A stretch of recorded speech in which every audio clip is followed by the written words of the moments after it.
a possible thing you can begin to see is that you're not broken. You're not a problem to be solved. You're okay. And if there's a problem, it's a way you were programmed to believe that without something or person or result that you achieve out there in the world, you can't be happy. And it's a false belief. We don't acquire or earn happiness or peace. We have it already. This very moment, you drop the false beliefs that have been programmed into you, and the struggle with the world that you're having, that drops, and peace and happiness begin to rise all by themselves. All the mystics and saints are unanimous about the power of getting to the present moment. They tell us in this moment, right here, right now, there's always freedom. Today's quote comes from Anthony DeMello. Can you imagine how liberating it is to never be disillusioned again, to never be disappointed again? You'll never feel let down again. Never feel rejected. Want to wake up? You want happiness? You want freedom? Here it is. Drop your false ideas. That's powerful. That's what we are going to chat about today.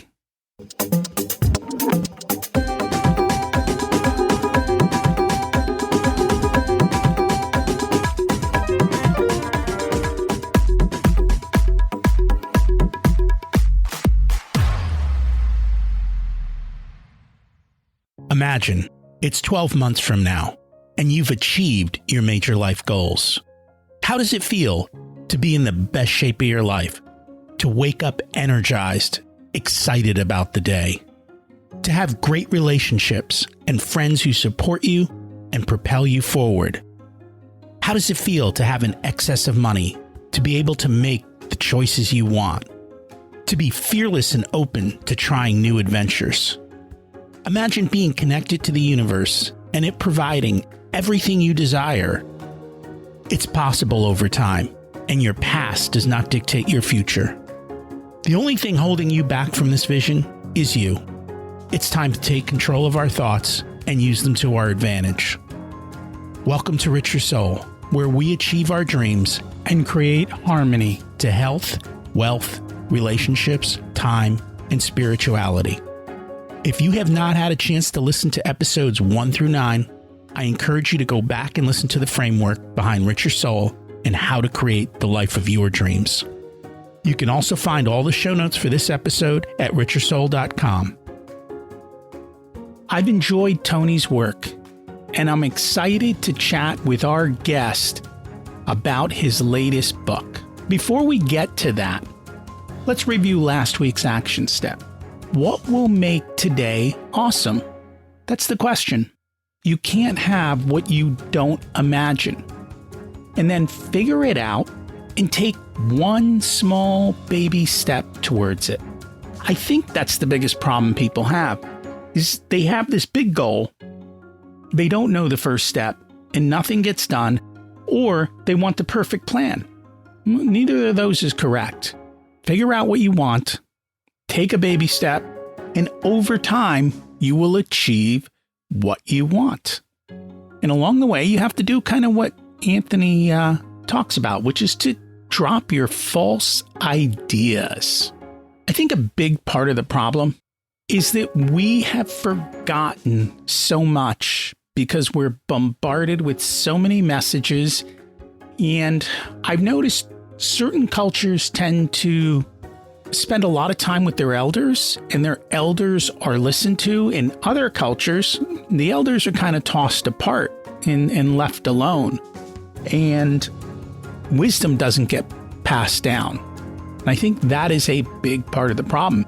So I was just reading recently about Roman times and the fact that Romans knew how to make cement. They made great cement, but after the fall of the Roman Empire, the recipe got lost and nobody knew how to make cement. 900 years later, they found a book with the recipe. I think it was in Switzerland somewhere, and they were able to start making cement again. Now think about that. how do we lose so much information over time? I guess that's what the Dark Ages do. In the same way, though, we still can't figure out how they made the pyramids. What else have we forgotten or not paid attention to? And I think that's a big part of it. We don't know how to do some of the things that we should do, and we don't know why people did things the way they did. There's a lot of history back there. In any case, I am super excited today. So when I started reading Anthony DeMello's work, in the back of my mind, I thought, wouldn't it be cool to have him on the podcast? Then I learned that he had passed away a long time ago. I'm like, oh, that's a shame. It would have been fun. And then out of the blue, I get a request from Don Joseph Goewey and his people to say he would love to come talk to you. And he's actually part of the Anthony DeMello Center. And so I was like, wow, the next best thing. So this is kind of cool how fate brings these things about. Don Joseph Goewey is the executive director of the Center of Spiritual Exchange, which is the official archive for all the work of Anthony DeMello. Previously, Don directed a human performance firm that consulted with Fortune 100 companies to alleviate employee stress and elevate people's experience of work and life. He's also managed the Department of Psychiatry at Stanford University Medical Center and headed the Center for Attitudinal Healing, the institute founded by Gerald Jampolsky M.D., which pioneered a psychospiritual approach to overcoming catastrophic life events, and which in 2005 was awarded the Excellence in Medicine by the American Medical Association. Don is also a best-selling author. He's got a book, The End of Stress, 4 Steps to Rewire Your Brain, which is based on breakthroughs in neuroscience that facilitate the shift in mindset that changes brain structure to quiet the stress reactions and amplify the higher brain functions that predict greater success and happiness in life. The cool thing is he's here to chat with me today, and we're going to share that with you. So let's meet Don. Welcome to Richer Soul, Don Joseph Goewey. It's great to have you join us today. Well, thank you for having me. And I'm excited to learn from you. We always like to start at the beginning. What was it like when you were growing up, and how much did your family and school teach you about money? I grew up out here in the San Francisco Bay Area, down on the peninsula. And the first part of my life, my family was very well-to-do. And my father, who had come back from World War II, came back with severe post-traumatic stress, and he ended up deserting the family. And we went from being very well-to-do to being very poor. And so I think that part of my indoctrination into this world was not to trust money, not to trust that it had any permanence to it, that it would go up and down. It took me years to finally to be able to handle money properly. I got married young, I had kids young, and so it was always a hustle. It was always hand to mouth. But as my career took off, and as I rose up the career ladder, money became easier and easier. But it wasn't until after my 50s that I actually didn't worry about it as much as I had previously. It's always been a conundrum to me. Never quite understood it. That's a long journey. Yeah, it was. Oh. And my grandmother, one of the interesting things I keep bumping into is my grandmother made a lot of money. And she was a very smart businesswoman in her day. And one of the things that she indoctrinated into me that's still programmed in my brain is, we don't talk about money, dear. I once asked somebody how much money they made, and she looked like I had committed a mortal sin. And so she told me, we never ask another. That's a private affair. You never ask somebody about money. And so I actually never do. So in one sense, it sort of cut me off from, benefiting from other people's more positive experience around money than I had. But at this point in my life, it's pretty positive. I've worked with fear so much, and the fear of scarcity and all of that, and so that's helped bring a lot of healing to me and money. And I remember when I was growing up, we were told you never ask a man his salary and you never ask a woman her weight. Yes, especially the second one. The world has changed little by little. Hopefully we have more and more conversations and we can get over these fears and learn to face life. And that's a big part of what we're going to essentially talk about today. Absolutely. It's all programming. It's all programming. The purpose of life is to deprogram the false beliefs out of your mind. It is. So what drew you to Anthony DeMello's work? I was looking for some help when I was trying to develop a program for eliminating stress. And, stress fundamentally is fear. So your brain biologically doesn't set off a stress reaction unless you're afraid of something. And the problem with that is that the part of your brain that launches you into a stress reaction can't tell the difference between a real and present danger and one that you imagine, one that you've made up in your head. And it turns out that the vast majority of stress reactions people have are reactions that they have imagined a threat, and a threat that's often not even there.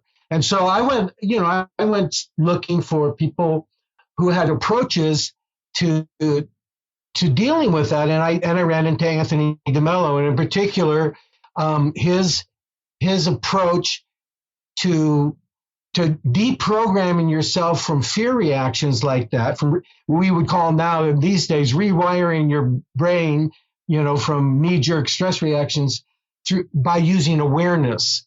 And I ran across that in his book, Awareness, and I was really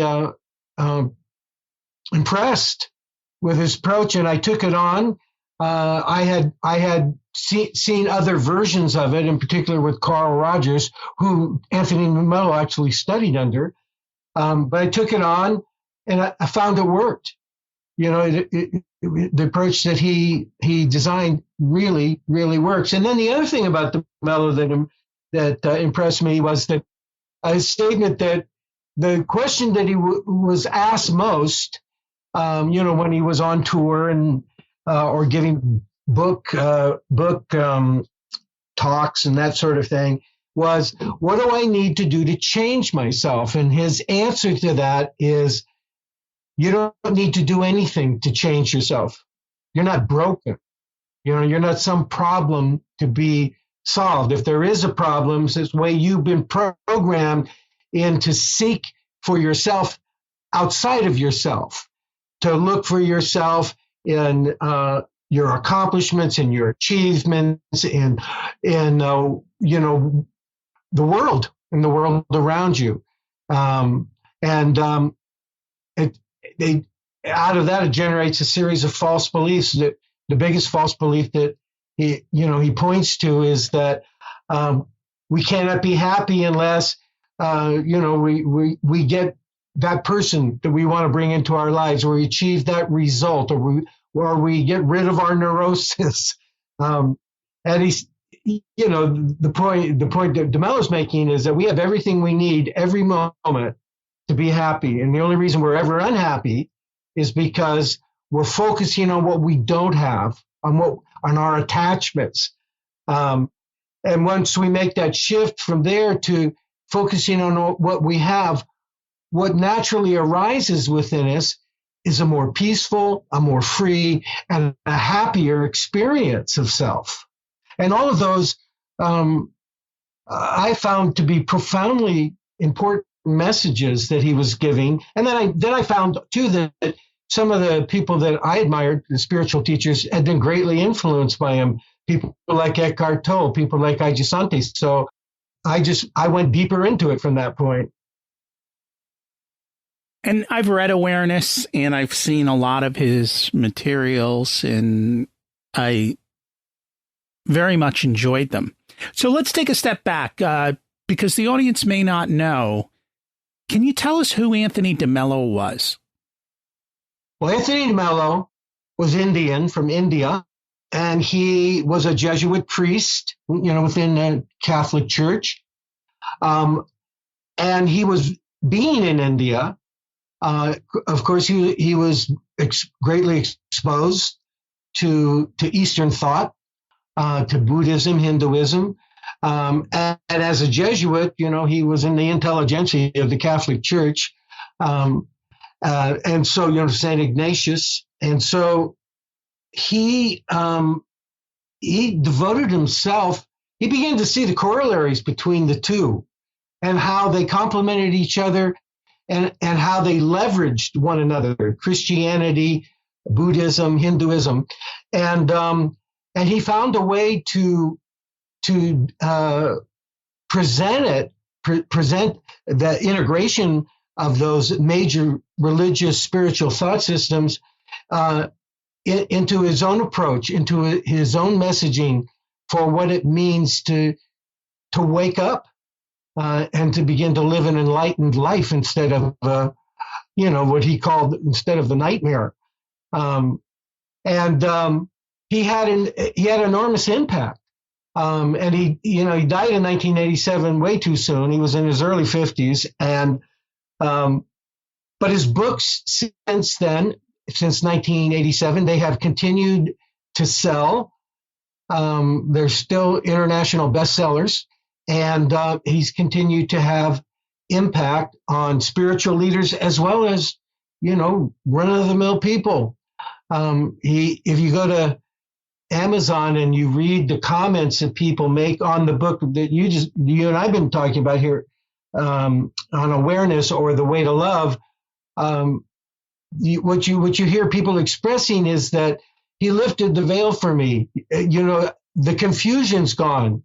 He made sense of what I'm going through, and he gave me a way that's so simple and easy to use, and he did it with such humor. He did it with such grace. And the other thing that happened with DeMello is that people, particularly within the Jesuit order, they caught on to this person was important, and they began to videotape his presentations and workshops and whatnot. And those are widespread. People have been viewing those for decades now, and they're still as alive and relevant as they were 30 years ago. When I first started listening to it, I had no idea that he had passed away, and I didn't know that had happened. And he is quite humorous. We don't think of Jesuit priests as that, but he's direct, and he had a certain way that was that I very much enjoyed. Yeah, I sometimes think that he was a frustrated comedian. That if he had grown up in New York City, he would end up in the comedy clubs because he is funny, and he really enjoys telling a joke, and his jokes are great. I love them. They are. So we're here to talk about his book, Stop Fixing Yourself, which you edited. So was this book just unpublished, or is this a republication? What brought this all about? Well, the way it started actually was we were presenting the Center for Spiritual Exchange, which is the umbrella above the DeMello Spirituality Center, had been invited by Insight Timer, that's the largest spiritually devoted, meditation devoted platform in the world. It has, I think, something like 30 million subscribers to it. And so they invited us to present Tony DeMello there. And so I excerpted a few of those audio files from DeMello's archive. And one of them was called Stop Fixing Yourself. And it's a central theme that of Tony's. And within less than an hour, 6,000 people had downloaded it. And so, I asked Insight Timer, I said, is that a kind of big result? And they said, it's a huge result. And, they have some of the leading spiritual thinkers of our time who are presenting there. And so I began to look into that idea, stop fixing yourself. And it's central to what DeMello is talking about. I mean, his thing is that we're running around, we read lots of books, we go to lots of workshops, we're always working on our spirituality. And after years and years of doing it, a lot of people end up discouraged. They don't feel like they got anywhere. Or, the more they dig, the more confused they become, And so his thing was stop fixing yourself, bring into awareness of stop being a seeker and be a finder. And the first thing you need to find is how you're blocked. What are the prison walls of thoughts and emotional reactions and former programming, ways you were programmed that have built walls around you beyond which you can't see. His point is that we've been programmed by society, by our parents, by our religion, by the organizations within we work. We're constantly being programmed to be something that society wants us to be, our parents want us to be, religion wants us to be, and we don't really have we lose sight of who we really are. And so Tony's point of view is first thing you need to uncover is how you're blocked. The first thing you need to do is to understand the way in which that you've been programmed to upset yourself constantly when the world doesn't end up giving you what it is you think that it should have given you, or what it promised it, to give you. And the end result of it is we end up unhappy. And in particular, we end up unhappy with ourselves. And it's really hard to find a completely happy person. It's only like 4% of the population who say that they're actually completely happy. And so what DeMello is saying to us is that the irony is that we were born happy. We were born free, but we've become trapped in limited thinking. We were born with an open heart that stress and fear so easily close. We were born gifted beings, of immeasurable worth, but we often feel like we're not good enough. We were born to think that unless we achieve some kind of relationship, an important relationship, unless we succeed in the world, we're gonna be unhappy. We're going to end up unhappy. And the truth of the matter is, we're surrounded by a divinity of joy, not only within us, but surrounding us, that would make our life meaningful, beautiful, rich, but we become blocked from seeing it. It's almost as if we're all hypnotized to see what is not there and not see what is there.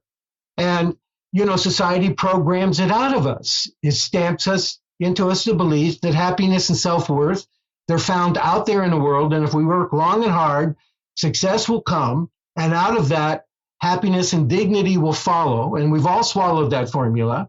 And then 10 years later, 20 years later, at midlife probably, we realize that success has come without fulfillment. And that's a failure at living. So waking up is the realization that contrary to what society has taught us, nothing, absolutely nothing of the world can make us happy. Success, of course, is important, but success is not the same as fulfillment. And so what Tony is saying, fulfillment doesn't come from the world. Get that straight. Happiness doesn't come from the world, not the radiant happiness of a child that's constant, that makes you smile for no reason. Happiness comes from within you. And the truth is, as I said, there's not a single moment in our lives when we don't have everything we need to be happy. And so there's a line in the book that kind of speaks to what you're talking about, which was society programs people to habitually undermine their own happiness and then to blame themselves for it. So why is society programming us to do this? I don't know how it got started. I mean, certainly one of the obvious reasons is to control us, to make us productive according to the way it needs to use us. And so, but I don't know why. I don't think there's any why to it. You could go all the way back to original sin. We start right there. We're programmed to believe that we're untrustworthy, that we need a superior force to guide us. But it starts with our parents. How many times has a parent undermined the happiness of a child, thinking that they were protecting that child from themselves, when in fact they were messing with their minds. Same with teachers in school, same with our bosses, same with our siblings, get sibling rivalry, the one that wants to beat us down. And as you begin to strip all of that away, what begins to become, what's a possible thing you can begin to see is that you're not broken. You're not a problem to be solved. You're okay. And if there's a problem, it's a way you were programmed to believe that about something or person or result that you achieve out there in the world, you can't be happy. And it's a false belief. We don't acquire or earn happiness or peace. We have it already. This very moment, you drop the false beliefs that have been programmed into you, and the struggle with the world that you're having, that drops. And peace and happiness begin to rise all by themselves. All the mystics and saints are unanimous about the power of getting to the present moment. They tell us in this moment, right here, right now, there's always freedom. There's always peace. The thing that Anthony DeMello is saying is that if you're unhappy, the only reason is that you're focusing on what you don't have as opposed to what you have. Everybody's had that experience when they shifted from complaining about their life situation to shifting over to beginning to count their blessings. The enormous radical change that produces inside of you emotionally, experientially, existentially. You're in a whole new world when you do that. But we tend to get beat back into the other world that has us constantly focused on looking for our validation outside of ourselves, in another person, in acquiring things, in achieving success, the results that add up to success. And it's a prescription. You do that for years. It's a prescription for you ending up in a psychotherapist's office saying, I am an unhappy person. I haven't experienced peace so long. I don't even know wouldn't even know how to go about having it. And yet the irony is you have it. You already have it. You're just blocking it. So how do you unblock it? And that's where awareness comes in. That's the prescription that Tony DeMello is giving us through awareness of how it is that we're blocked, that we become unblocked. It drops in and of its own weight. And that's all of our programming. Parents want us to be safe. They don't want us to be successful. That's just kind of society. If you get to the bottom of it too, even though parents may, drum into us, we have to work harder, we have to strive more, we have to make our way in the world, all of that, because they think it protects us. When you talk to a parent and you ask them, what do you really want the most for your children? They almost invariably say, I want them to be happy. That's what I want. But we have this idea of, but this is what I think will make them happy. Finding the right girl, getting becoming a doctor or a lawyer. It's all of these things out there. And no, you're looking for love in all the wrong places. It's not out there. It's not like you shouldn't have goals and pursue success in your life and get yourself aligned with what you love to do and develop yourself to the fullest extent along those lines. It's not that you give that up. It's just fulfillment doesn't come from that. Fulfillment comes from getting in touch with what's already in you, this beautiful self that you were given, and there's no requirement that you earn it. You have it already. It's a gift that the universe doesn't take away. It's you only think your way out of it through the programming that's in your head. It is definitely a journey. So kind of just taking a step back, what does spirituality mean? It means waking up. It's waking up from the nightmare we're having, the fear, the anxiety, the pessimism, the self-hatred. It's waking up from all of that and understanding that it's that we're programmed to see the world, to see our lives, to see ourselves in that way. And so the question is, waking up is getting, in one very real sense, is getting deprogramming, getting all that crap out of your head. So how do you get deprogrammed? And what Anthony DeMello is telling us, and what all the saints and mystics are telling us, is it's through awareness. DeMello tells this story of a very unhappy, very successful, but very unhappy man. Hasn't one of those people that hasn't known peace in so long he doesn't even believe it exists. He goes to the holy man, but this holy man, it's his day of silence, and so he barges in anyway, and he asks the holy man, how do I find that enlightenment that I see in you? How do I find that love? And the saint takes out a little chalkboard, and since he's day of silence, and he writes the word awareness on it. So the man says, okay, that sounds nice, awareness, but really, what is it that I have to do? And the holy man writes awareness. And he says, no, you've got to give me something a little more powerful than that. And he writes awareness means awareness. And it summarizes really what all the great spiritual thinkers are telling us. What you are aware of, you control. And existentially, you control. And what you are unaware of, that ends up controlling you. And DeMello says it's enough for you to simply be watchful and awake. Simply being awake is enough.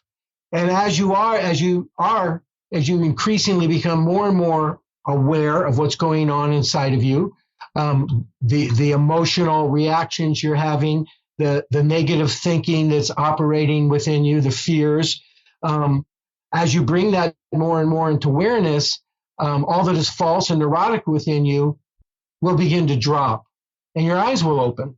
Awareness allows you to see and feel what's going on inside that sabotages your happiness. And, the negativity, the upsets, the pessimism, the aggression and competitiveness, the shame and worthlessness we feel, all of that. We tend to, when those things come up, we either tend to react from them or try to push them away or try to turn them into something else. But they either way, they're controlling us. And, the power of psychotherapy is in its ability to make conscious something that's been operating in an unconscious way.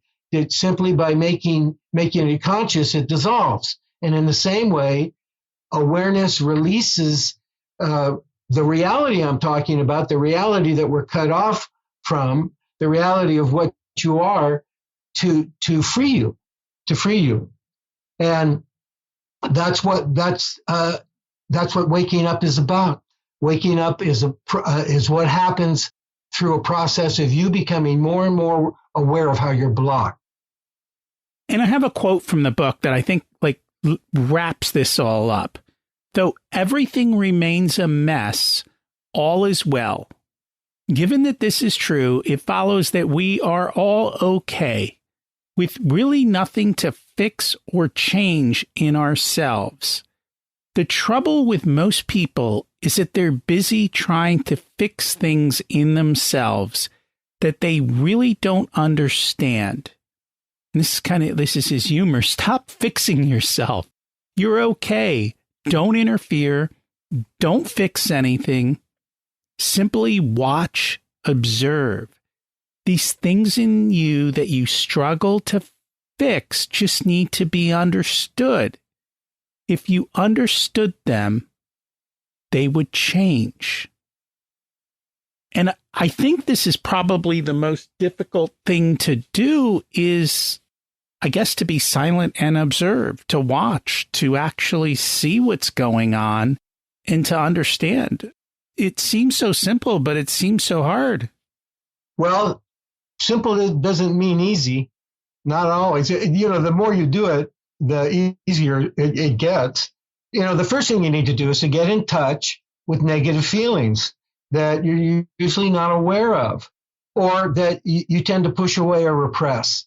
And what negative feelings? Well, some of what I've been talking about, that, you've got hurt feelings about something, or you're feeling nervous or tense or fearful about something, or maybe, depression setting in, you're getting gloomy and moody. You woke up on the wrong side of the bed, or you feel shame, or even self-hatred. You feel that life is pointless, that it makes no sense. You just get in touch with those feelings first. That's what people tend to push away.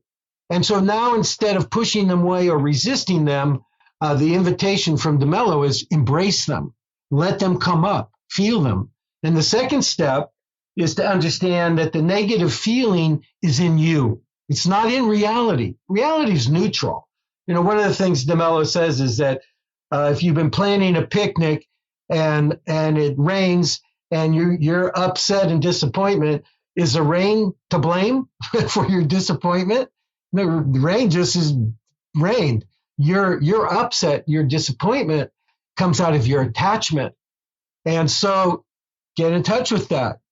Understand that negative feeling is in you, not in reality. It's such a self-evident thing, but often people don't get it. But try to get it as you get in touch with some upset, some fear that's working you over. Watch the thoughts that you were thinking that led to that emotional reaction that then began to narrow your perspective and began to turn into a dark, pessimistic attitude. Watch it all, and then you can intervene by telling yourself, this is in me, not necessarily in reality, and understand that. See the truth in that, and then it's not happening to you; it's happening in you. The third step that DeMello gives us is don't identify with that negative feeling. Don't judge, and definitely don't judge it. This is non-judgmental awareness. So there's a tendency in people, as they're having this negative reaction, or they're having this anxiety, they judge themselves. Oh, I'm never going to get it. I'm never going to have that breakthrough into waking up.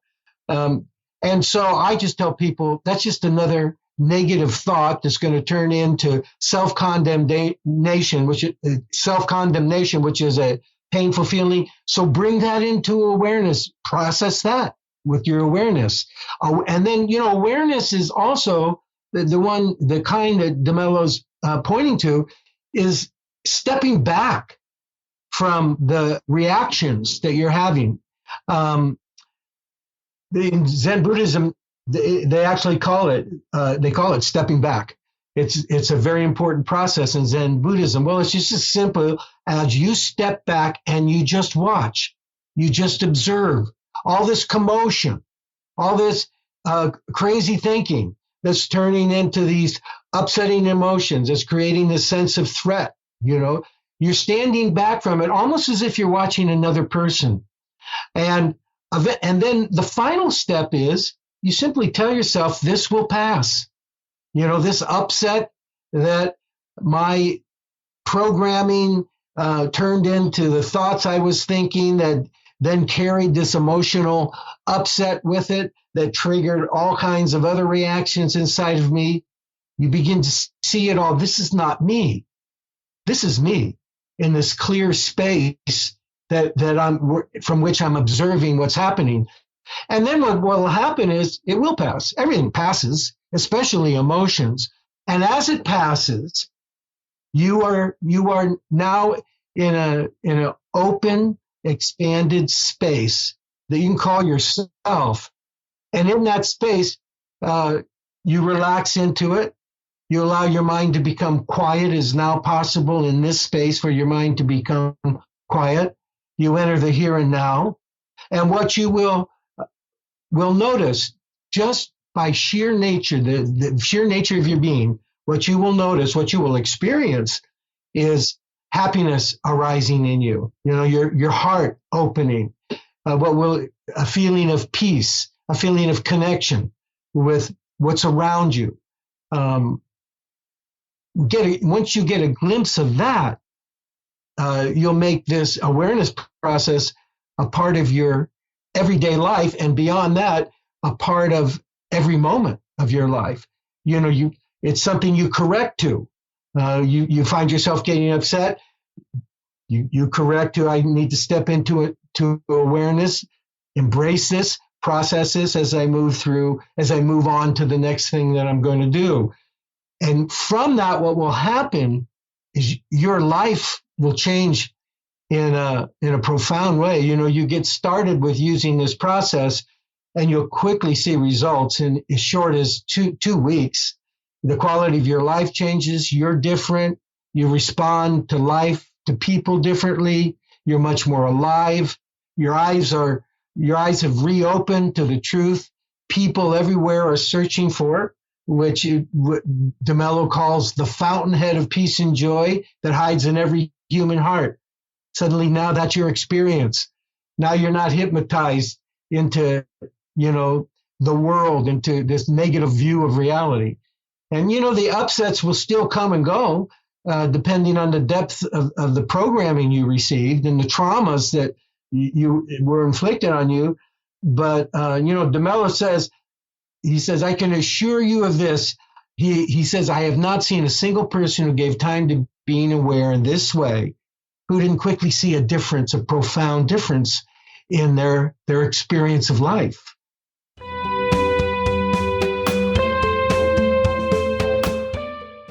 Today's episode is sponsored by Profit Answer Man Podcast. Did you know that most small business owners hate looking at their financials? It's one reason they may struggle with business success. The Profit Answer Man podcast helps them ensure they are profitable and can pay their employees and weather the storms we all have to face. It's built on the Profit First methodology of pay yourself first. The Profit Answer Man podcast is a must listen to for every small business owner and anyone who wants to help them survive and thrive. Check it out on your favorite listening platform.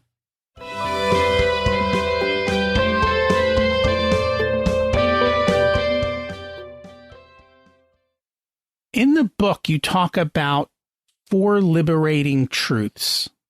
Can you share the 4 truths? From a reverse lens, I'm going to do the 4 false beliefs because within them are the truths. And the first false belief is that we've already said it. You cannot be happy without the things that you're attached to and that you consider so precious. You know, I invite everybody listening to take out a piece of paper and at the top of it to write, I cannot be happy unless or until, and then make a list of what they are. You know, oftentimes people start with, I cannot be happy until I'm out of debt. I cannot be happy until my spouse agrees that I'm right and he or she was wrong. I cannot be happy until my boss appreciates me. You know, the list is long. And then I tell people after they've made their list is, behold, you're suffering. Behold your unhappiness. This is the source of your happiness. It's a false belief. There is not a single moment again in your life when you don't have everything you need to be happy. And it's these attachments and this false belief that you can't be happy without these things, these people, these results that you think are so precious. The second false belief is happiness is out there in the future. And it's not true.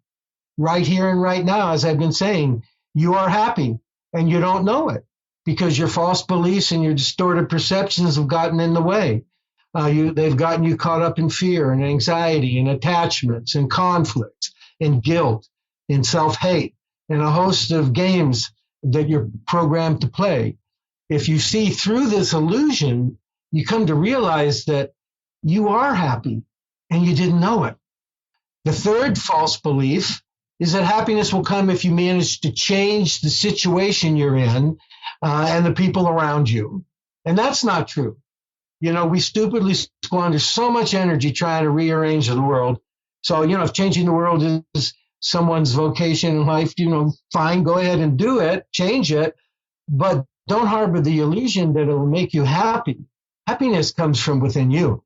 What makes you happy or unhappy is not the world and the people around you, but the thinking in your head, the programming in your head that your thinking comes from, you know. And so if it's happiness that you think, you can stop wasting your energy on trying to fix your baldness or building up an attractive body to attract whoever you're trying to attract, or change your residence, or change your job, or move to another community, or adopt a new lifestyle, or even change your personality. You know, you can change every one of those things. You can have the finest looks, the most charming personality, the most pleasant of surroundings, and still be unhappy. Believe me, I've coached hundreds of people in that scenario. You know, deep down, you know this is true, but still, you know, we waste our efforts and energy in trying to get what we think, something external that will make us happy. And then the fourth false belief is if all our desires are fulfilled, we'll finally be happy. My mother used to say, when my ship comes in, then I'll be happy, then I'll be at peace. Well, you know, it's these very desires, these very attachment for something outside you to fulfill you, to make you tense, to make you frustrated, to make you nervous, all the seeking you're doing, to make you insecure and fearful and feel inadequate. You know, look at your list of attachments. Deep down in our hearts, we all know that even after we've gotten all of them fulfilled, there's no guarantee that's going to make us happy. The fulfillment of a desire at the most, you know, being a flash of pleasure, maybe excitement, but don't mistake that for happiness. It's not happiness. There's always something new to go after. There's always the next and the next and the next. It's like an elusive game. That's something. And when we do achieve something, how much of the time are we looking over our shoulder? You know, DeMello, he gives us this perfect image of the attached person as someone like gobbling up food in a concentration camp. Just imagine someone in a concentration camp who's being starved and comes across a piece of bread. And with one hand, he brings the bread to his mouth. And with the other, he tries to protect it from someone who's also hungry, who's going to grab it from him. So when, you know, that's what our attachments are like. We have this mania comes over us to seek and try to achieve these things. And if we achieve them, then we get protective about them. We're afraid, how am I going to keep this?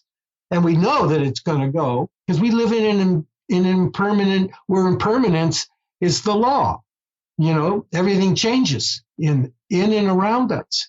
So you know, that's what attachments are all about. And they, you know, DeMello says they're the number one cause of why people suffer. If you were to drop all your attachments, you would begin to find your experience changing in the way that you've always hoped it would be, in the way that you actually thought your attachments would make happening. And, it's important to note, DeMello is not talking about renouncing the material world. He's telling people, use the material world. One enjoys the material world, but one doesn't make one's happiness depends on the ups and downs that happen in the material world.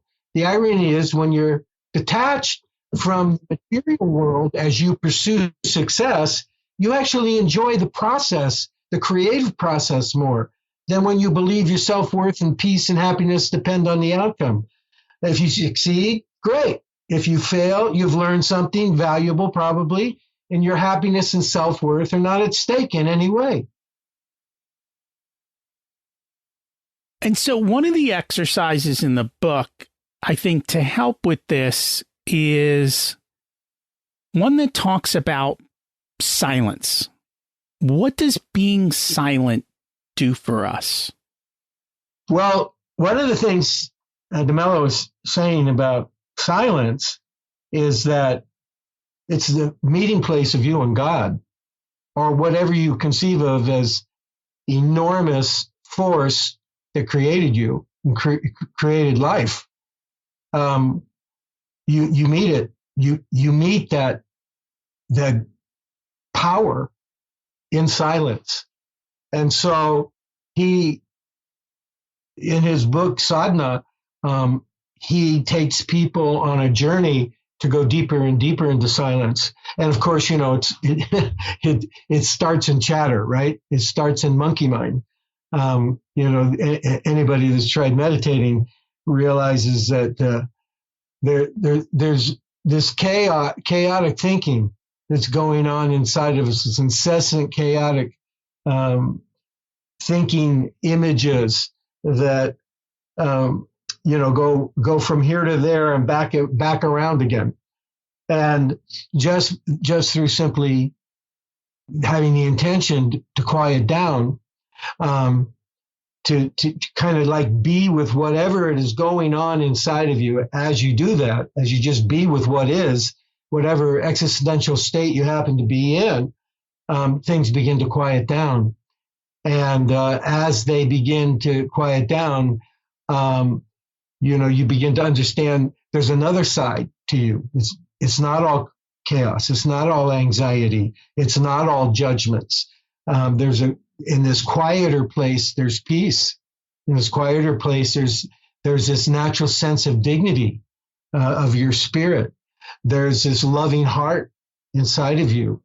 And the way in which you come more fully into contact with that other place inside of you, that deeper, truer place inside of you, is in silence, is in quieting down the mind. And through that process, you begin to understand that so much of what has caused you suffering in your life has caused the upsets in your life, the misperceptions that have led to trouble in your life are thoughts. It's all just mere thoughts. And as you begin to quiet down that thinking, a much more powerful experience of being human begins to arise within you.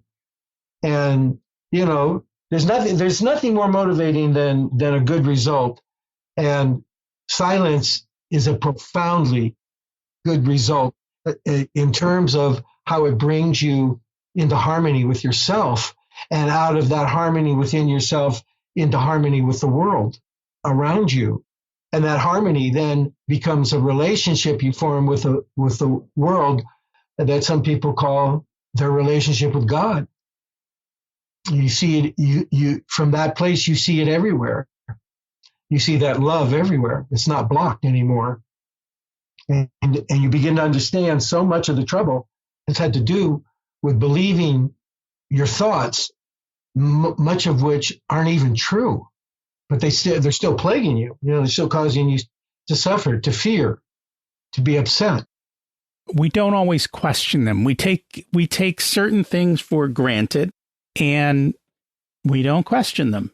And we accept them, such as you don't ask people how much money they make. right? We took that for granted, that's the way we should behave around money. And that brings up something else that's in the book that you talk about. And it says that we encounter problems when we identify with labels. So whether it's a political label, a religious label, a national label, what does that do to us and how does that cause problems? Well, it narrows the way we see. It's kind of like putting like those horse blinders on us with labels. So, you get back to that question about my grandmother saying you never ask people how much money they make. If you think about it, in one sense, what my grandmother was teaching me is that not to judge people, not to bag people into what your idea of not having very much money or having a lot of money would create in your mind. And so now you create this label for this person. They have a lot of money, they're very successful. And we start seeing them through that lens. And then, of course, that oftentimes turns into how can I manipulate that to my advantage? Or we see somebody as poor. One of the things about labels is I've coached people who are multimillionaires. Now, there's a label for you, multimillionaire. And so with that label, we assume that they got to be really happy. They got everything that they need. Their lives are working really well. They don't got the problems that I have. They got the money to deal with anything. And then, if you become a psychotherapist or life coach, you end up with those people as your clients because they come to you with the problem of they've had these successes in the world. They fit the label of somebody who ought to be happy, and they're not fulfilled. And like Tony Robbins says, success without fulfillment is the ultimate failure in life. And by midlife, we get it. There's something really essential, important missing in my life. I don't know how to go about it. And then we also have a label of somebody who's poor. I had my wife went to Burma on a meditation retreat, and she went way out into the country. And one day, she went into a village, and she spent some time with a woman who lived in this village. And this woman lived in essentially a hut. She had no electricity. She had no running water. She had pretty much a dirt floor.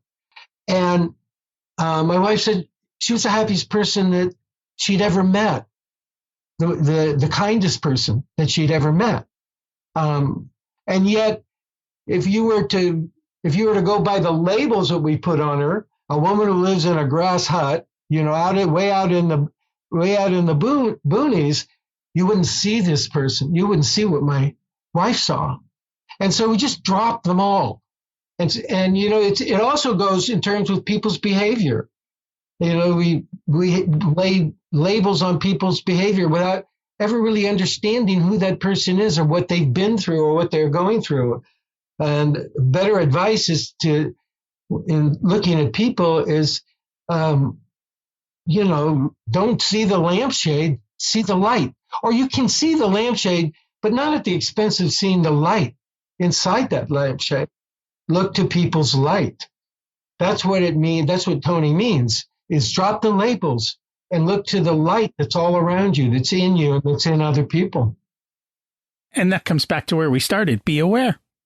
Have awareness of what is going on around you. And I can't tell you how many miserable rich people there are out there. There's a lot of them. So money is not going to be the answer to the problem, because there are plenty of people who've had it and still are not happy and are still suffering. Right. Fulfillment, it's really important that, as you say, we question some of our beliefs. So often when I ask people, what does fulfillment mean to you? And so often their answers are about externals. And what fulfillment is about is really about internals. The person who feels fulfilled, there's happiness in their heart. There's love in their heart. They're able to be at peace. They're able to quiet themselves down. They're able to open up and connect with all that is. They're able to stop and smell the roses in their life.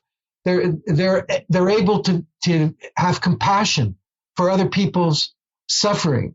There's something in the way in which that enlarges your own heart. Compassion is as much a gift you give yourself as you're giving somebody else. And they're forgiving. They understand, human beings aren't perfect. But, we're born into this world, and we do the best that we can, and we get programmed. The program that we usually get isn't very helpful. I mean, we spend most of our lives trying to work our way out of it, deprogramming ourselves, which is what DeMello is talking about here. It's really important to understand what fulfillment is. But people tend to think that if I get this thing on the outside, it's going to generate this feeling of happiness in me. And, 20 years later, they're sitting in a therapist's office going, how come, I succeeded? How come it didn't deliver the happiness that was promised? Well, it doesn't come. You bought a false belief, like we all did. It comes from within you. And then the great discovery after that is it's there right now. It hasn't gone anywhere. You have it already. You just block from it. How do you unblock yourself from that fulfillment that's available to you, has been available to you always, and will always be, and is there right now? Through awareness. You got to start with the programming. You got to get that out of the way. That's the problem. If there's a problem, it's a way we've been programmed. You're not the problem. The essential you is not, there's nothing wrong with the essential you. It's beautiful. All the gifts that were placed in you are still there. What it's important. It's an important part of the process to remove those that are that programming that's blocking your experience of your true self. And that's what this book, Stop Fixing Yourself, is all about. There's nothing to fix. There's just some deprogramming you need to do, and that's handled through awareness. And I'll say it again, it sounds so simple, but simple isn't easy. And I think people need to wake up, and it's true. I mean, everything we need is inside of us, and we just need to take the time to find it. And when you can do that, things get to be really, really fun. But it's a process, and it's not something that happens so quickly. That's beautifully said. And I love that, what you said about fun. I've been amazed in my life over the years how this awareness process has turned into fun. When I first started out, it was like, oy vey, more of this. Oh my goodness, I'll never get through it all. And then I still had to process those reactions, and say, okay, we got to bring, that's a reactivity is blocking you from what's inside you, all of those things I just said. So I had to embrace those. And the more I embraced them, the more they became my friend. So that when I remember one time I had a profound experience, a real important life-changing experience. I was just walking down the hall at my place of work, and I had this sudden experience of gloom. And it was a great day. And I actually had a couple of successes that day, but there was this kind of background feeling that something was wrong. And not only that something was wrong, but I had done something wrong, that I was the source of the problem, and that I was going to be punished for it. That, I had broken a rule that I didn't know I had done.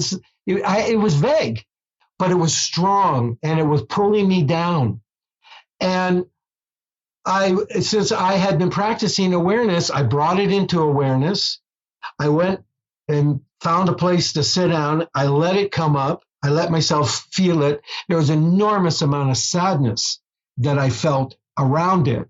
And I came to understand that I had been feeling this way my whole life since childhood. I grew up in in a violent household with a pretty brutal stepfather who programmed that into me.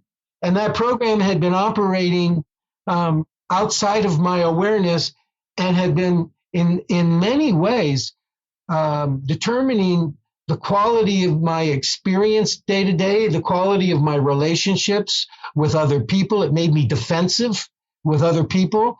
I remember I was discovering that I often said to people, I didn't do anything wrong. And I finally discovered this is where it's coming from. So I began to understand it, and it weakened. It got less and less. And then next time it came up, 2 or 3 times down the line, when it came up, I greeted it. It's like, yeah, that's right. That's something I'm overcoming. And it was like a friend tapping me on the shoulder. Hey, here's this program that's always undermined you. Here's an opportunity to lessen its power over you. And then right afterwards, you're free. You've been free. You can come back in the present moment. There's always freedom here. The past doesn't determine who you are in that moment. And you're right. After a while, it becomes a game that you're finally winning. And that's fun. That's what awareness gives you. So this all is about action. And based on our conversation today, what's one action step listeners can take to move forward in their life this week? Well, I would definitely encourage people to begin to use awareness to do this very simple process that Tony's laid out. It's get in touch with those feelings when they arise. Initially, you notice that your knee-jerk reaction is to resist them, to push them away, or to maybe blame them on somebody else. Notice that. It may be you start off with, if anxiety comes up, there's a you approach it with a willingness to not be afraid of being afraid, for example, not to be judgmental about you being judgmental about yourself, and just let it open up. Sit down, let yourself feel what you feel, observe what it is, the thoughts that are generating what you're feeling. And then just simply tell yourself, this reaction, it's in me, not in reality. And step back from it. Look at what's happening with this emotional upset you're having as if you're looking at another person. Get some distance from it. Look at it. But at the same time, feel it. Feel what it's costing you, in terms of your experience. And remind yourself, everything passes. This will pass. And then, oftentimes for me, when it passes, it's like a couple of minutes later before I even notice, hey, that anxiety I was in is gone. And then be quiet in that moment when it's gone, and just be present. Be in the present moment, here and now. And what you'll notice that in that quiet of your own being, happiness begins to arise. You'll get a glimpse of it. A feeling of peace will begin to arise, a feeling of connection that, previously you've come out of disconnection. Now you're coming into connection. And that's a wonderful moment. And that moment will encourage you to keep doing it. That's what I would prescribe to people to do. And that's what DeMello's prescribing to people to do. And I think it's very powerful, and I encourage people to give it a try.